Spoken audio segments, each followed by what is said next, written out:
Meu nome é José, tenho 72 anos e quero compartilhar com vocês como aprendi a me movimentar de forma mais inteligente depois dos 70. Sabe, nem sempre foi fácil aceitar que precisamos mudar nossos hábitos conforme envelhecemos, mas hoje entendo que essa sabedoria faz toda a diferença na nossa qualidade de vida. Há 2 anos, eu era aquele senhor teimoso que achava que quanto mais exercício fizesse, melhor seria. Todo santo dia, acordava às 6 da manhã e saía para minhas caminhadas quilométricas pelo bairro do Ipiranga, em São Paulo. Na minha cabeça, se 2 horas de caminhada faziam bem, 4 horas fariam ainda melhor. Como eu estava enganado. Lembro-me perfeitamente do dia em que minha filha Marina, que é fisioterapeuta, me encontrou mancando na sala de casa depois de uma dessas caminhadas intermináveis. Minhas articulações doíam tanto que mal conseguia me sentar no sofá. Pai, ela disse com aquele olhar preocupado, o senhor está se machucando mais do que se ajudando. Foi difícil aceitar no começo, mas ela estava certa. Naquela semana, começamos uma nova rotina juntos. Marina me explicou que, com nossa idade, precisamos ser mais estratégicos com nossos movimentos. Não é quantidade, pai, é qualidade, ela sempre repete. Começamos com mudanças simples.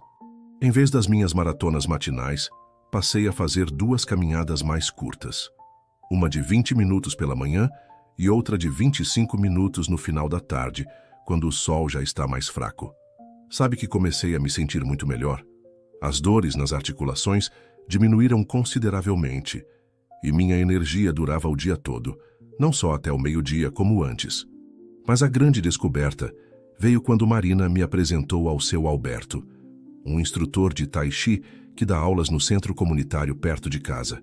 Confesso que no início achei aquilo meio bobo, movimentos de tartaruga, como eu costumava dizer em tom de brincadeira. Mas depois da primeira aula algo mudou.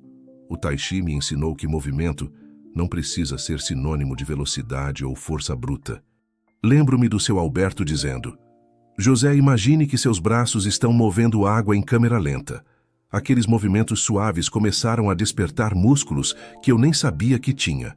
E o melhor, sem dor, sem cansaço excessivo.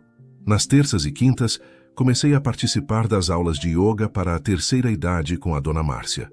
No começo, achava impossível fazer algumas posições, mas ela sempre dizia, cada corpo tem seu tempo e seu limite, seu José.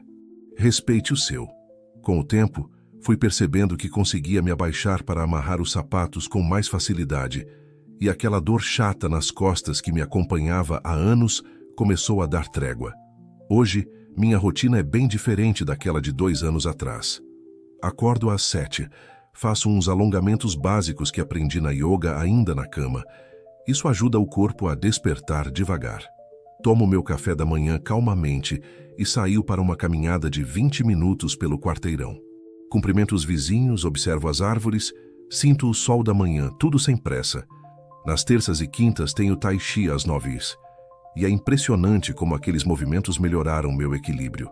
Outro dia, escorreguei num piso molhado no supermercado, mas consegui me equilibrar rapidinho, coisa que antes seria uma queda na certa. As aulas de yoga nas segundas e quartas também fizeram maravilhas pela minha flexibilidade. Quem diria que aos 72 anos eu conseguiria tocar os dedos dos pés sem dobrar os joelhos? À tarde, geralmente faço minha segunda caminhada, mais curta, de uns 15 minutos, especialmente quando o tempo está agradável.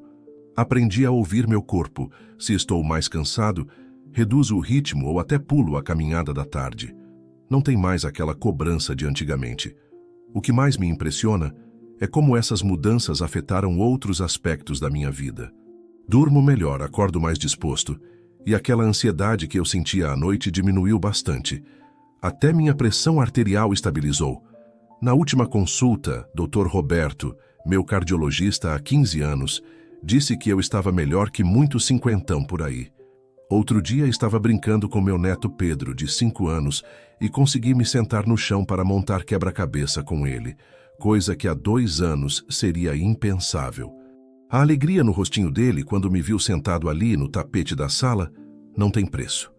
Marina, que estava presente, ficou com os olhos marejados. Uma lição importante que aprendi nessa jornada é que movimento é vida, mas precisa ser um movimento consciente, respeitoso com o nosso corpo. Não adianta querer correr maratona aos 70 se nem conseguimos levantar da cama no dia seguinte.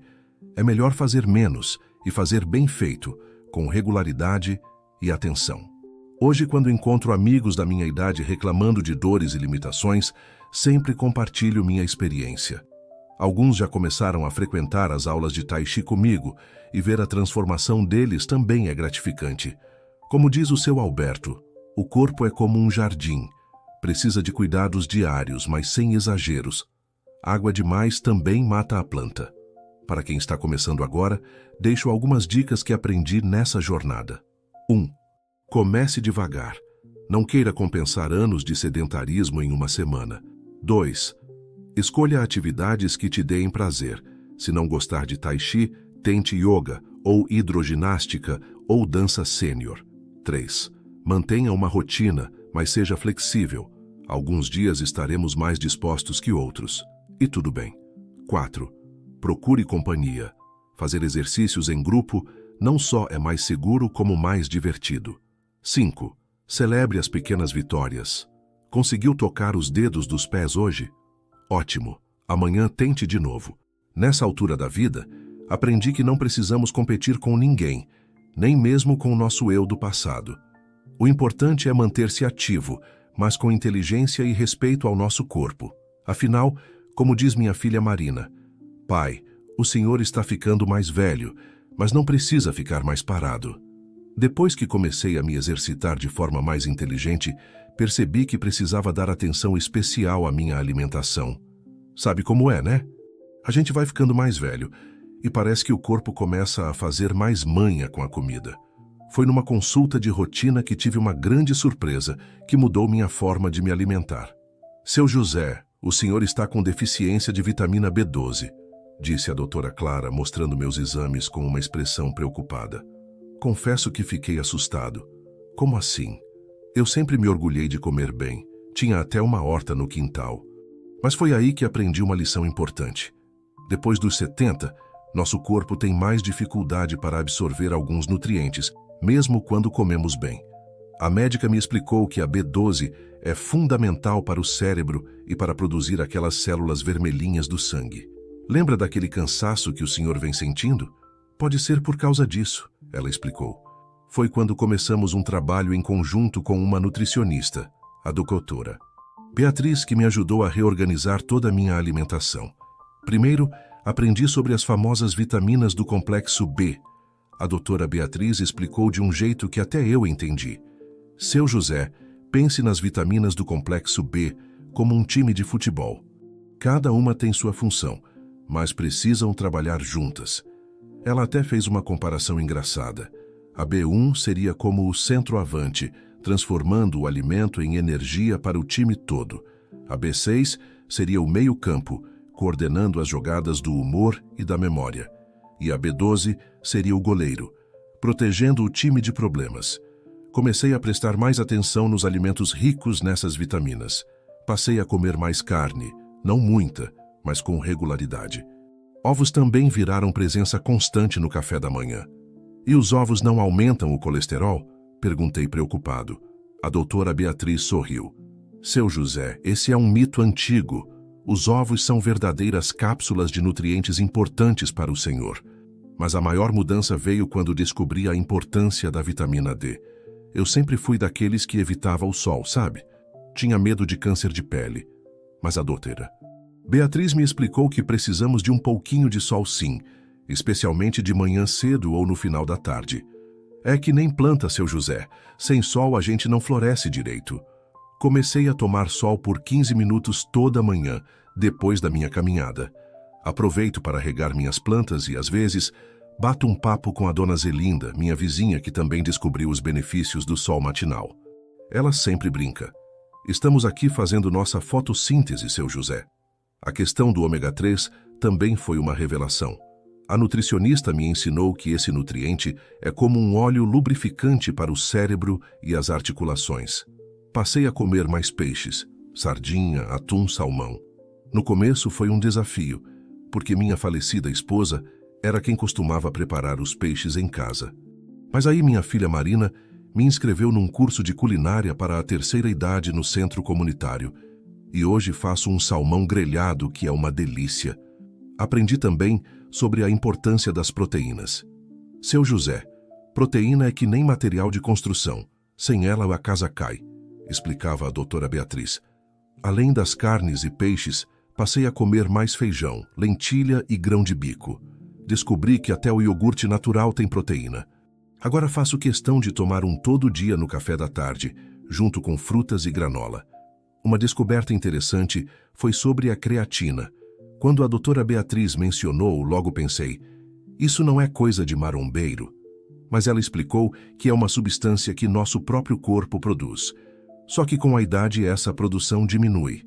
Comecei a tomar um suplemento e confesso que senti diferença na disposição, especialmente durante as aulas de Tai Chi. Os antioxidantes viraram meus grandes aliados. Minha horta, que antes era mais para ocupar o tempo, ganhou importância redobrada. Plantei mais couve, espinafre, rúcula, tudo rico em antioxidantes. Como diz meu neto Pedro, vô, o senhor virou fazendeiro. E não é que as verduras que a gente mesmo planta parecem mais gostosas? Organizei minha rotina alimentar de um jeito que funciona bem para mim. Café da manhã, 7:30. Ovos mexidos com espinafre da horta, uma fatia de pão integral com abacate, uma laranja, direto do pé que plantei, café com leite lanche da manhã, 10h, iogurte natural com granola e mel, um punhado de castanhas, almoço, 12h30. Sempre começo com uma salada colorida, proteína, revezando entre peixe, frango e carne magra, arroz integral e feijão, legumes refogados. Lanche da tarde, 15h30, frutas da época, um pedaço de queijo branco, às vezes um pedacinho de chocolate 70% cacau. Descobri que faz bem para o humor. Jantar, 19h, sopa de legumes com quinoa, uma torrada integral, chá de camomila. A doutora Beatriz me ensinou a importância de manter horários regulares para as refeições. É como dar corda num relógio antigo, ela diz. O corpo funciona melhor quando sabe que horas vai receber o combustível. Também aprendi a não exagerar nas porções à noite. Como diz o ditado que minha mãe sempre repetia, coma como um rei no café da manhã, como um príncipe no almoço e como um pobre no jantar. Sabedoria antiga que faz todo sentido. A mudança na alimentação trouxe benefícios que eu não esperava. As dores nas articulações diminuíram, combinação do ômega 3 com os exercícios. Minha memória melhorou, graças às vitaminas do complexo B, e até meu humor ficou mais estável. O Dr. Roberto, meu cardiologista, ficou impressionado com a melhora nos meus exames de sangue.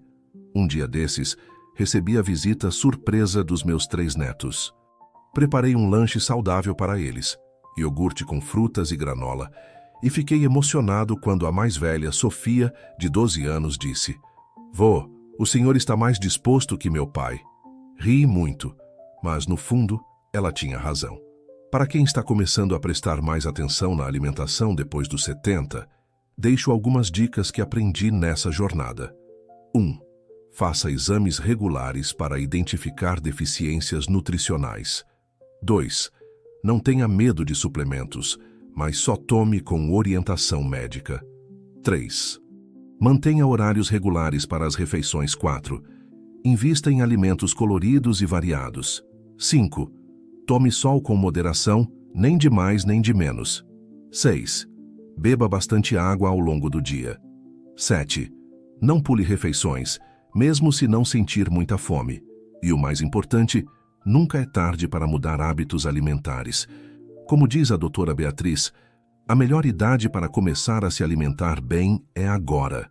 Sabe aquele ditado que diz que a sabedoria vem com a idade?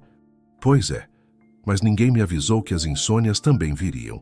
Durante muito tempo achei que era normal dormir mal depois dos 70. Coisa da idade, eu dizia, enquanto passava horas rolando na cama, olhando para o teto, ou pior ainda, para a tela do celular. Foi numa dessas noites em claro que recebi uma mensagem da minha neta Sofia pelo WhatsApp. Eram 3 da manhã e ela, surpresa em me ver online, perguntou: Vô, não consegue dormir de novo? Aquela pergunta inocente me fez perceber que algo precisava mudar. No dia seguinte, com olheiras profundas e um humor não muito agradável, decidi procurar ajuda. A doutora Clara, minha geriatra, me encaminhou para um especialista em sono, o Dr. Paulo. Logo na primeira consulta, ele me fez uma pergunta que mudou tudo. Seu José, me conte como é sua rotina antes de dormir. E quando comecei a descrever, percebi o quanto estava fazendo errado. Minha rotina antiga era mais ou menos assim. Depois do jantar, ficava assistindo jornal na TV até tarde, muitas vezes com o celular na mão, compartilhando notícias nos grupos da família. Quando o sono começava a bater, lá pelas 23h, ia para o quarto, mas primeiro checava mais uma vez as mensagens, dava uma olhadinha no Facebook, respondia algum comentário no Instagram. Sim, aprendi a usar todas essas tecnologias. O Dr. Paulo me explicou que toda aquela luz azul dos aparelhos eletrônicos estava bagunçando minha produção de melatonina, o hormônio do sono. É como se o Senhor estivesse dizendo para seu cérebro que ainda é dia, mesmo sendo noite, ele explicou. Foi aí que começamos a desenvolver uma nova rotina noturna, que eu carinhosamente chamo de protocolo do sono do seu José. Primeira mudança, jantar mais cedo. Antes, eu jantava às 21h, quase na hora do Jornal Nacional. Agora, faço minha última refeição às 19h, uma sopa leve ou alguma coisa mais suave. Como diz a dona Zelinda, minha vizinha que também aderiu a essa mudança. Dormir de barriga cheia é pedir para o sono fugir. Depois do jantar, em vez de ir direto para a TV, comecei a fazer um ritual diferente. Primeira parada, meu jardim. Mesmo à noite, gosto de dar uma volta por lá, sentir o cheiro das plantas, especialmente do jasmim que plantei perto da janela da cozinha. A doutora Beatriz, minha nutricionista, me explicou que essa caminhada leve ajuda na digestão e prepara o corpo para o descanso. Às 20h, desligo a TV e todos os aparelhos com luz azul. No começo foi difícil. Parecia que estava me desconectando do mundo, mas arranjei outras atividades para esse horário. Comecei a retomar o hábito da leitura, que tinha abandonado há anos. Minha filha Marina me presenteou com um Kindle com letra grande, perfeito para ler sem forçar a vista. Também descobri o poder relaxante do crochê. Sim, crochê. Foi a dona Márcia, minha professora de yoga, que sugeriu. Seu José, trabalhos manuais são como meditação. No início, achei que era coisa de senhora, mas hoje faço cada gorro e cachecol que você precisa ver. Já fiz um para cada neto, e agora estou produzindo para doar no asilo aqui perto. Outra mudança importante foi na iluminação. O Dr. Paulo me ensinou que luzes muito fortes à noite também atrapalham o sono. Instalei lâmpadas mais suaves com um tom amarelado na sala e no quarto. E comprei um abajur com luz vermelha para a mesa de cabeceira. Parece coisa de cinema, mas funciona. Criei um cantinho especial no quarto para meditação e oração. Nada muito elaborado. Uma poltrona confortável, um tapetinho para os pés e um terço que herdei da minha mãe. Todo dia, antes de dormir, passo uns 15 minutos ali, agradecendo pelo dia e preparando a mente para o descanso. O quarto também passou por uma transformação. Aprendi que ele precisa ser um santuário do sono. Tirei a TV. Essa foi difícil. Instalei cortinas blackout e mantendo uma temperatura agradável. Como diz o Dr. Paulo, o quarto ideal deve ser como uma caverna, escuro, silencioso e fresquinho. Desenvolvi um ritual de gratidão antes de dormir. Toda noite, escrevo em um caderninho 3 coisas boas que aconteceram no dia. Pode ser algo simples como o pé de tomate deu frutos ou recebi uma ligação do neto. Esse exercício me ajuda a terminar o dia com pensamentos positivos.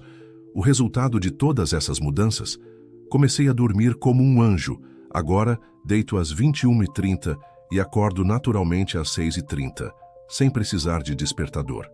E o mais interessante, descobri que não preciso mais daquele cochilo depois do almoço que durava 2 horas e me deixava mais cansado que descansado.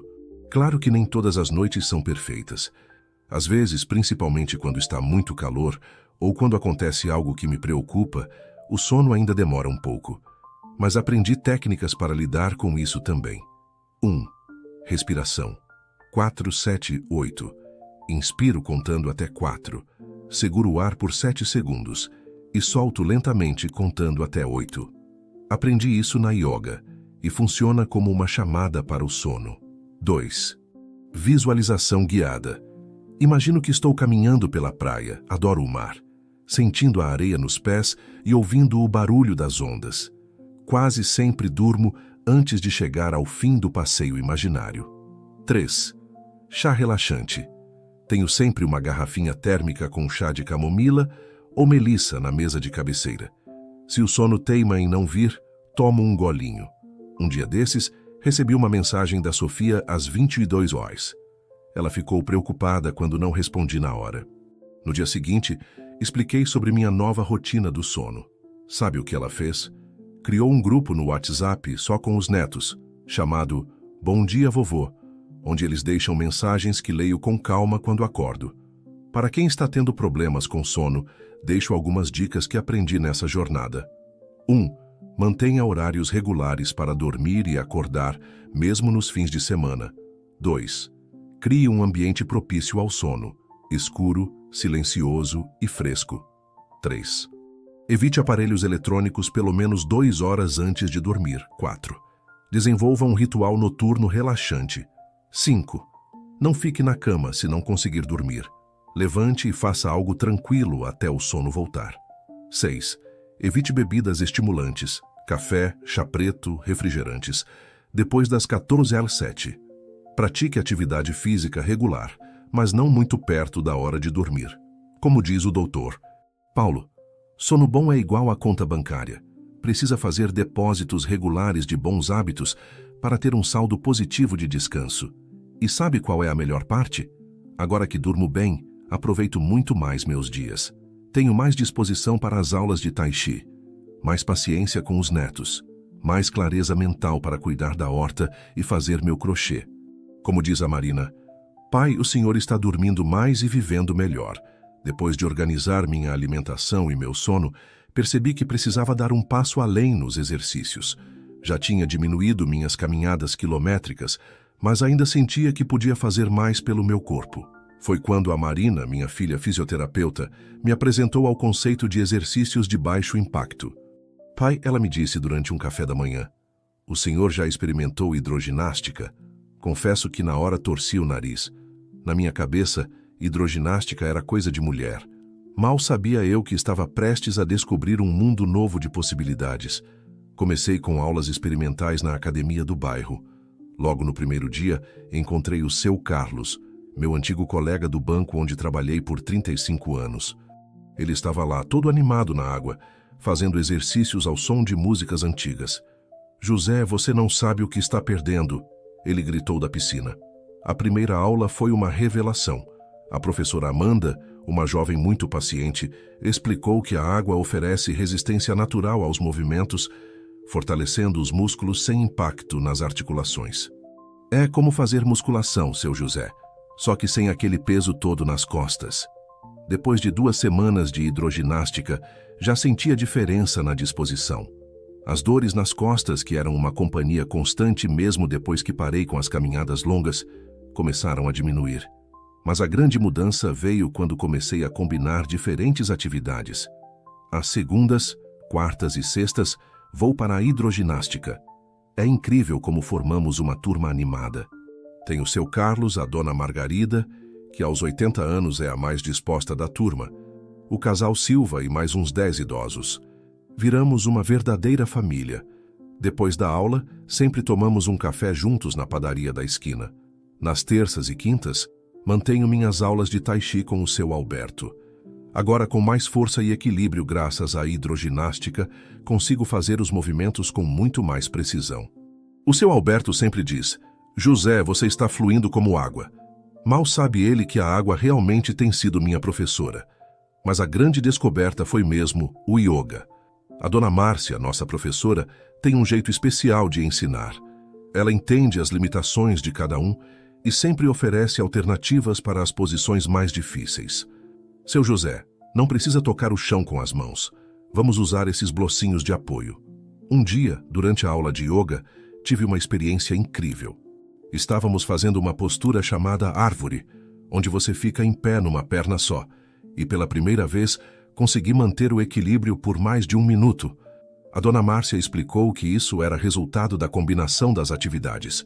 A hidroginástica fortaleceu minhas pernas, o tai chi melhorou meu equilíbrio e o yoga trouxe a consciência corporal. Criei uma rotina que funciona perfeitamente para mim. Segunda-feira, 8 horas, hidroginástica, 45 minutos. 10 horas, alongamento leve em casa, 16 horas. Caminhada curta no parque, 20 minutos. Terça-feira, 9 horas, tai chi, 1 hora. 15 horas, yoga, 1 hora. Quarta-feira, 8 horas, hidroginástica. 14 horas, exercícios de respiração e meditação. Quinta-feira, 9 horas, tai chi. 15 horas, yoga. Sexta-feira, 8 horas, hidroginástica. 16 horas, caminhada leve com o grupo da terceira idade final de semana. Atividades mais leves como alongamento em casa e caminhadas curtas no parque com os netos. O mais interessante é como cada atividade complementa a outra. A hidroginástica me dá força e resistência. O tai chi trabalha o equilíbrio e a concentração. E o yoga traz flexibilidade e paz interior. É como se cada prática fosse uma peça de um quebra-cabeça que, quando montado, forma uma pessoa mais saudável e feliz. Um episódio recente me mostrou o quanto evoluí. Estava brincando com meu neto Pedro no parque quando ele jogou a bola um pouco longe. Corri, sim, corri, para pegar a bola e voltei sem nem ficar ofegante. Marina, que estava presente, ficou impressionada. Pai, há 1 ano o senhor mal conseguia se abaixar para amarrar o sapato. As atividades de baixo impacto também trouxeram benefícios que eu não esperava. Minha pressão arterial está mais controlada, durmo melhor à noite e aquela ansiedade que às vezes me incomodava praticamente desapareceu. Até minha memória parece ter melhorado. Deve ser todo aquele oxigênio circulando melhor no cérebro. O doutor Roberto, meu cardiologista, ficou impressionado com os resultados dos últimos exames. Seu José, continue assim. O senhor está com o coração de um jovem de 60 anos. Brincadeiras à parte, sei que essa melhora é resultado da combinação de todas as atividades. Uma das maiores alegrias é ver como essas atividades melhoraram minha vida social. Antes, passava muito tempo sozinho em casa. Agora, tenho amigos em cada turma. O pessoal da hidroginástica, o grupo do tai chi, a turma do yoga. Fazemos confraternizações, comemoramos aniversários, trocamos receitas saudáveis. Outro dia, organizamos um festival de bem-estar da melhor idade no centro comunitário. Cada um mostrou um pouco do que aprendeu em sua atividade favorita. Fui escolhido para fazer uma demonstração de tai chi e meus netos filmaram tudo. O vídeo viralizou nos grupos da família. Agora sou uma pequena celebridade. Para quem está começando agora nas atividades físicas de baixo impacto, deixo algumas dicas que aprendi nessa jornada. 1. Comece devagar e respeite seus limites. 2. Experimente diferentes atividades até encontrar as que mais te agradam. 3. Mantenha uma rotina, mas seja flexível. 4. Hidrate-se bem antes, durante e depois das atividades. 5. Use roupas e calçados apropriados para cada prática. 6. Não compare seu desempenho com o dos outros. 7. Celebre cada pequena conquista. Como diz a professora Amanda da hidroginástica, não importa a velocidade, o que importa é manter-se em movimento. E ela tem razão. Aos 72 anos me sinto mais ativo e disposto do que muita gente mais jovem. A Marina sempre brinca dizendo que eu virei um influencer fitness da terceira idade. Exageros à parte, fico feliz em poder inspirar outros idosos a se movimentarem mais. Como diz o seu Alberto, o corpo é como um rio. Se ficar parado, cria lodo. Precisa estar sempre em movimento, mesmo que suave. E sabe qual é a melhor parte? Todas essas atividades me ajudam a manter a independência para fazer as coisas que amo. Cuidar da minha horta, brincar com os netos, fazer meu artesanato, viajar. Como diz a dona Márcia, seu José, o senhor não está só se exercitando, está investindo em qualidade de vida. Cuidar do corpo é importante, mas descobri que cuidar da mente e das emoções é igualmente fundamental. Essa foi uma lição que aprendi da maneira mais difícil, depois que minha esposa Maria faleceu, há 3 anos. Foi um período muito difícil, onde me vi sozinho pela primeira vez em 45 anos de casamento. No início, achei que conseguiria lidar com tudo sozinho. Afinal, sempre fui um homem forte, né?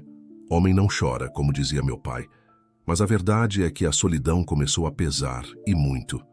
O apartamento, antes cheio de vida com a presença da Maria, parecia grande demais, silencioso demais. Foi a Marina, minha filha, que percebeu os primeiros sinais. Pai, o senhor não está mais saindo de casa, não vai mais à missa, mal cuida do jardim que tanto ama. Ela tentou me convencer a procurar ajuda profissional, mas eu resistia. Na minha cabeça, psicólogo era para gente com problemas de verdade. A mudança começou num domingo, durante o almoço em família. Meu neto Pedro, com aquela sinceridade que só as crianças têm, perguntou: Vô, por que você está sempre triste? Aquela pergunta inocente me atingiu como um soco no estômago. Foi quando percebi que precisava fazer algo. Aceitei a sugestão da Marina e comecei a frequentar um grupo de apoio para idosos no centro comunitário. No começo, ficava só ouvindo as histórias dos outros, mas aos poucos fui me abrindo. Descobri que não estava sozinho nas minhas dores e medos. Foi lá que conheci a Dona Clélia, uma senhora de 75 anos que tinha passado por uma situação parecida com a minha. Ela me apresentou a psicóloga doutora Laura, que se tornou uma grande aliada na minha jornada de autoconhecimento. Seu José, ela sempre diz, cuidar da saúde mental é tão importante quanto tomar os remédios para a pressão. Com a doutora Laura, aprendi que não há vergonha em sentir saudade, em chorar, em admitir que precisamos de ajuda.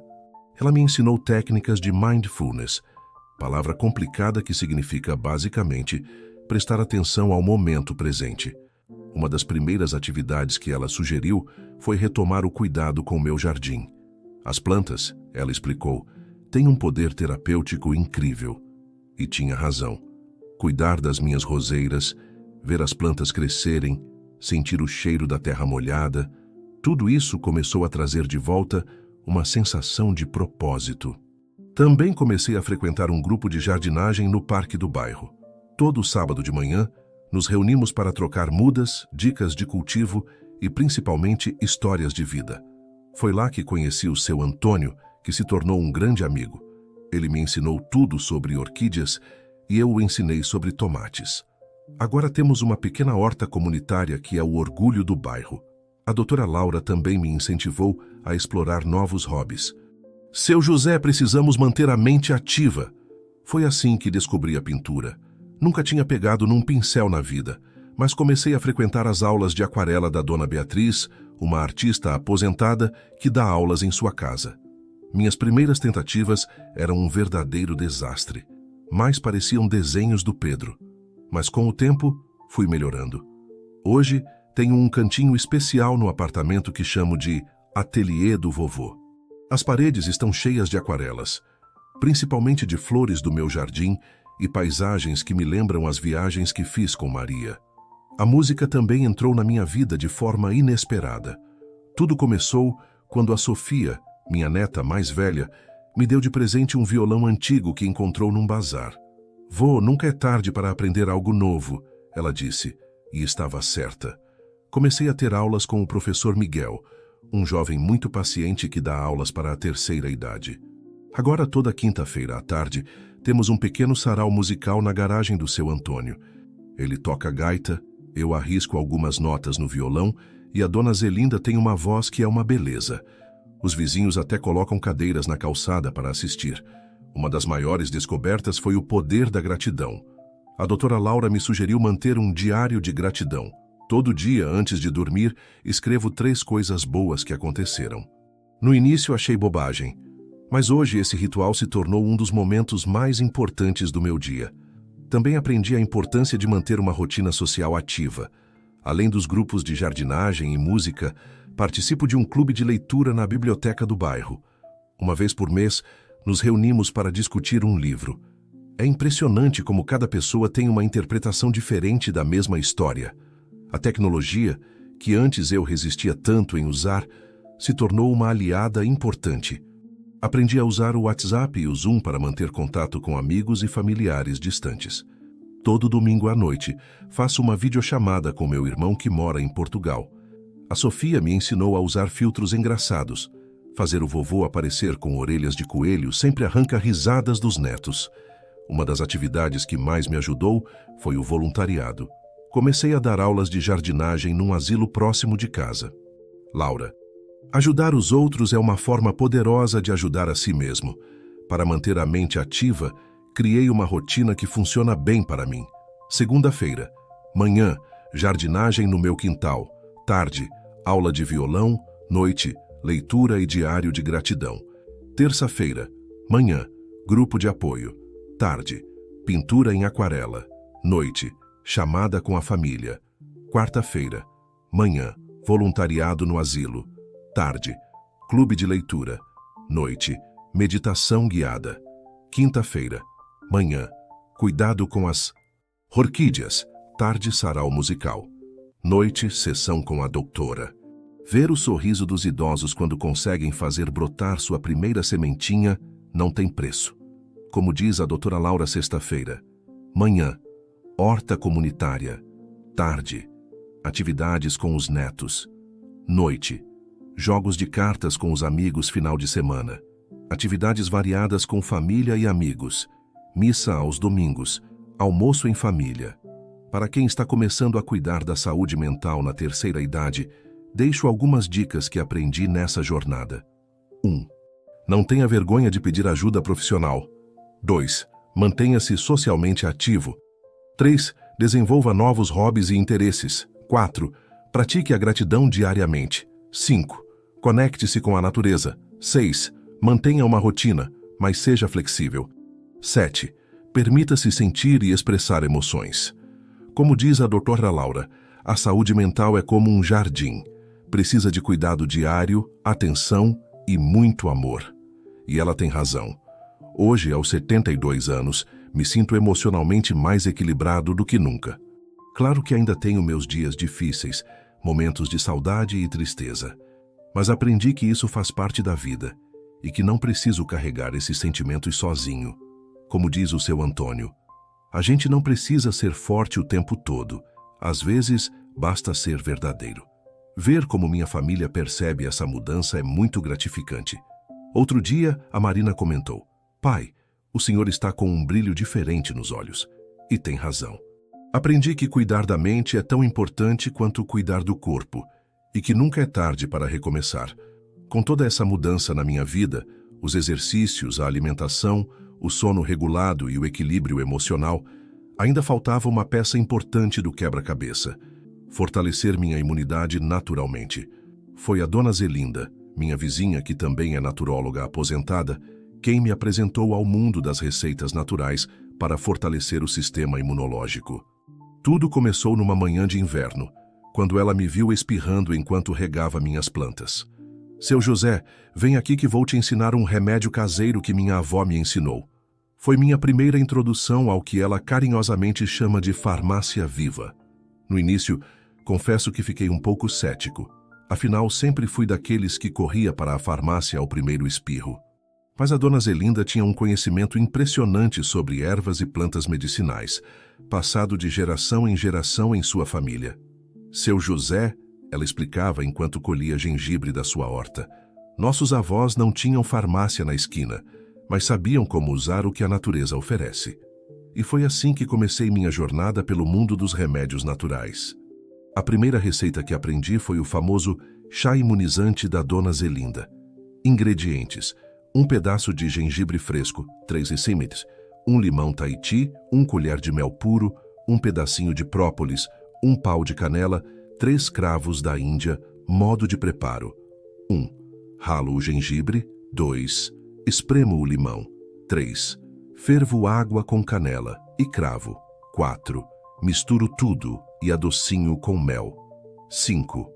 Adiciono algumas gotas de própolis. O segredo, ela sempre diz, está em tomar ainda morninho, de preferência logo cedo. E não é que funciona mesmo? Desde que comecei a tomar esse chá todas as manhãs, aquele resfriado que me pegava todo o inverno deu uma trégua. Animado com os resultados, comecei a fazer um curso de plantas medicinais no centro comunitário. Foi lá que conheci a dona Jurema, uma senhora de 85 anos que parecia ter um PhD em ervas naturais. Ela me ensinou seu famoso tônico da vitalidade.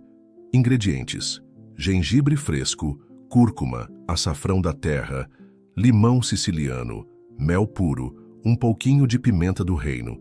Ela explicou que a pimenta do reino ajuda o corpo a absorver melhor os benefícios da cúrcuma. É a combinação que faz a força, seu José. E estava certa. Depois que comecei a tomar esse tônico, minha disposição melhorou muito. Transformei um cantinho do meu jardim em uma pequena farmácia viva. Plantei hortelã, que é ótima para a digestão.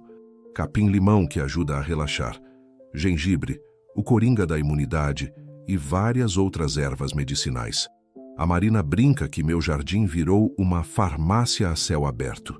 Uma das maiores alegrias foi poder compartilhar essas descobertas com minha família.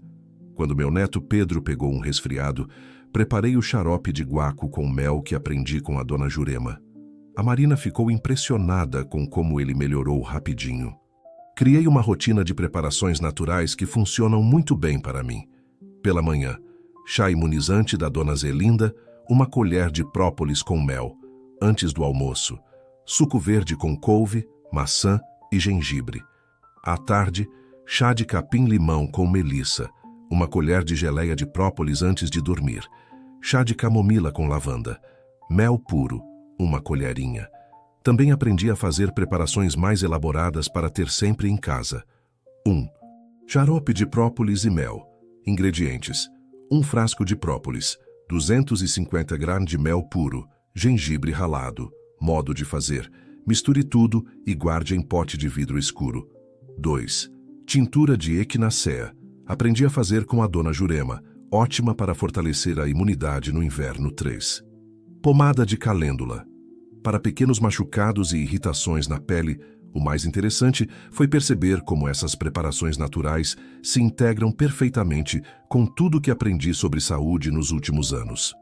O exercício físico regular, a alimentação balanceada, o sono regulado e o equilíbrio emocional criam uma base sólida, e os remédios naturais vêm como um complemento perfeito.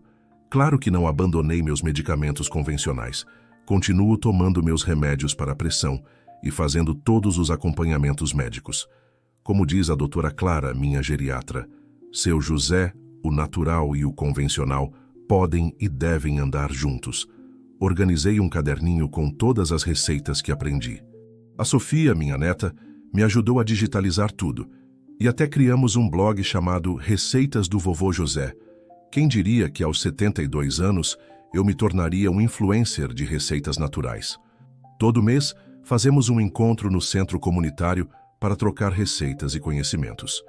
É impressionante como cada pessoa tem algo novo para ensinar. A dona Zelinda traz suas receitas portuguesas, a dona Jurema compartilha conhecimentos indígenas e eu contribuo com o que aprendi nos cursos e pesquisas. Para quem está começando a explorar o mundo dos remédios naturais, deixo algumas dicas importantes. 1. Sempre consulte seu médico antes de começar qualquer tratamento natural. 2. Mantenha um diário anotando os efeitos das preparações. 3. Use ingredientes de qualidade e, de preferência, orgânicos. 4. Respeite as dosagens recomendadas. 5. Guarde as preparações adequadamente. 6. Identifique e date todos os preparados. 7. Não substitua medicamentos prescritos sem orientação médica. Como diz a dona Zelinda, a natureza é sábia, mas precisamos respeitá-la e usá-la com conhecimento. Uma das maiores satisfações é ver como essas receitas naturais ajudam outras pessoas. Semana passada, o seu Antônio estava com uma gripe forte. Preparei meu chá especial, como os amigos já chamam, e levei para ele. No dia seguinte, ele já estava muito melhor. A Marina diz que eu encontrei minha vocação tardia como farmacêutico natural. Brincadeiras à parte, me sinto feliz em poder ajudar as pessoas com conhecimentos tão antigos e valiosos. Como diz a dona Jurema, cada planta tem seu poder de cura, só precisamos saber escutá-las. E assim concluo minha jornada de transformação, que começou com exercícios mais inteligentes, passou por uma alimentação mais consciente, um sono mais restaurador, atividades físicas adequadas, equilíbrio emocional e culminou nessa descoberta maravilhosa dos remédios naturais. Como diz o ditado que a dona Zelinda sempre repete, a saúde não está só no remédio da farmácia, está no alimento da horta, no exercício do corpo, no descanso da mente e na alegria do coração. E eu não poderia concordar mais. Aos 72 anos, posso dizer que nunca me senti tão bem e tão realizado. Cada manhã é uma nova oportunidade de aprender algo novo, de cuidar de mim mesmo e dos outros, de agradecer pela sabedoria que a vida nos traz. E você que chegou até aqui lendo minhas histórias, espero que tenha encontrado inspiração para iniciar sua própria jornada de bem-estar. Afinal, como sempre digo aos meus netos, nunca é tarde para começar e cada pequeno passo conta.